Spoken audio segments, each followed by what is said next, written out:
Next, we had our top 25 segment for week 9. I'm going to go ahead and start with mine. Start from the top and go down to the bottom. I have Ohio State as the number one team in the country still. Nothing has changed there. Indiana at number 2. A&M coming in at number 3. Alabama 4. Georgia 5. Oregon at 6. Ole Miss 7. Texas Tech 8. Vanderbilt 9. Georgia Tech 10. Miami 11. BYU at 12. Notre Dame at 13. 14 Cincinnati. 15 Tennessee. 16 Houston. 17 Virginia. 18 Louisville. Number 19 Missouri. 20 USC. 21 Oklahoma. 22 Michigan. 23 Washington. 24 Iowa. And 25 Memphis. My biggest movers in this poll, I had Oklahoma drop down to 21. That was a big move. USF falls out of the rankings. BYU moves all the way up to number 12 for me. Followed closely behind with Houston moving all the way from unranked to number 16. This team with a huge statement win against Arizona State, I don't think you can deny that they're one of the better teams in the country. I don't know how long that'll stick, but they've got a great resume so far with some big wins. Only lost to a top 10 Texas Tech team, at least in my poll.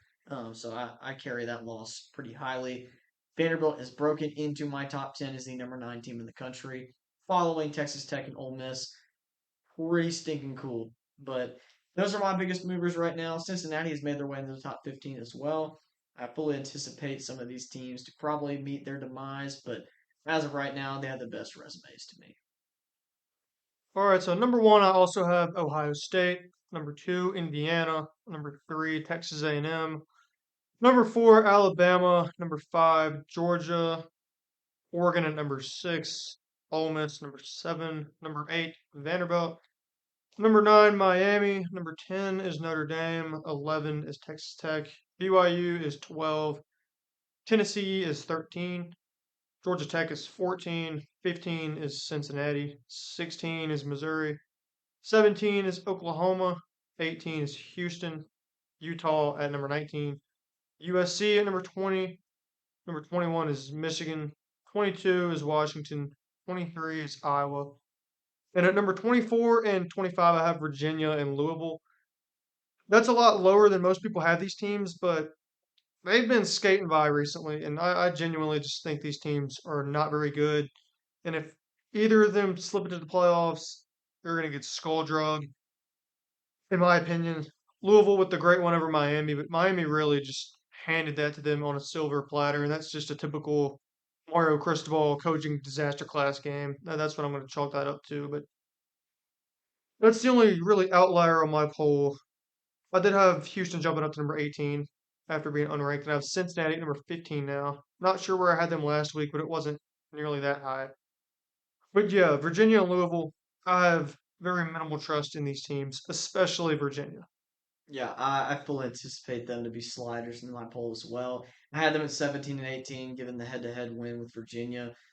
I fully anticipate them to start losing soon. I mean, Virginia's pretty much should have already lost to Washington State and North Carolina. They were half a foot from losing to North Carolina and a walk-off safety away from losing to Washington State. So I fully anticipate them to drop a game, even though they have a really easy schedule. Same with Louisville.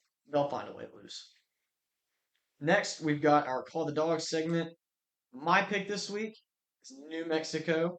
I have them plus 4.5 at UNLV. It's funny, I'm picking against my group of five playoff pick from preseason. This team has no defense. If anything, I know enough about them from watching them up to this point to feel relatively confident that New Mexico, if they can not turn the ball over, can absolutely cover the spread and win this game outright. New Mexico has played competitively all season with most of the teams they played. They had a competitive game in Ann Arbor against Michigan. I thought they played really well. And up to this point, I mean, they've got some pretty solid wins. UNLV got blown out by Boise State and has allowed a bajillion points to pretty much every team they've played all season. Their defense is probably one of the worst defenses in college football. This is a home game, and UNLV's defense does capitalize on turnovers from bad quarterback decisions. Their secondary is opportunistic. New Mexico's quarterback has struggled with interceptions up to this point, so I think that'll probably be what it comes down to. If they can protect the ball, They'll find a way to score points. It's just a matter of if they can keep throwing it to their guys and not the other guys. So I've got New Mexico State plus 4.5 at UNLV. That is my only pick of the week. All right, so I have Wake, a 9.5 point underdog, going to FSU. Wake is 5-2 right now, which is crazy. They had a big win against SMU last week. Florida State appears to be just falling off a cliff again, similar to last year. So I like picking against them in this spot, playing against a surprise team.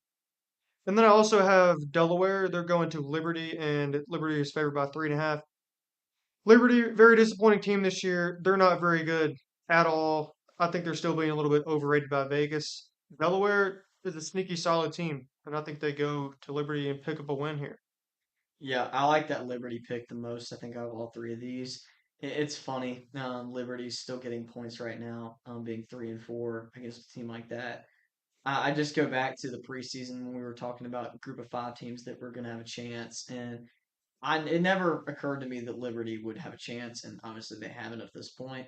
Greg McElroy, I think, had them preseason to make the playoffs, and obviously this doesn't matter. I'm not clowning Greg McElroy, but that just goes to show how hard it is to pick these teams from the group of five in the preseason with the disparity of these rosters, and we just don't get to see much from them. We don't know the player profiles of a lot of these guys. They're pretty low profile players. I mean, their high profile guys are low profile players on bigger teams. So it's just hard to really see what these teams are going to turn into in November. Like Memphis being the team that they are in November, as opposed to USF being the team that they were in September. If the playoffs started in September, USF absolutely would have been hands down the playoff team from the group of five. But they played worse football late into October and lose to a Memphis team that is starting to capitalize on games after dropping a game to UAB. I mean, it's just so up and down. So I think that it's kind of a crapshoot preseason to see what group of five team is going to make it as the 12 seed, which maybe probably should have people looking more at what we need to do with playoff format moving forward. Maybe giving an automatic qualifier to a group of five team isn't such a great idea. I don't know. I think it probably is better for the sport, just for those programs and brands to get recognition. But if you're a top 12 team, you'll make the playoffs. We saw Cincinnati make it in the 14 playoff, so I don't see why they can't in the 12-team playoff. I don't know how we need to have an auto bid. I mean, Boise still would have made it last year. They were up to number 9. Yeah, they would have jumped Arizona State, right? Or the Clemson. I think they would have been ahead of Clemson. Yeah. So that's pretty interesting to think about. But I think a group of five team, if they really are good enough, will make the 12-team playoff. I don't think we need an automatic qualifier anymore. We've already shifted away from all the other teams getting them. I don't know why the group of five is getting one. So that should be a good pick. We'll have to revisit that next week.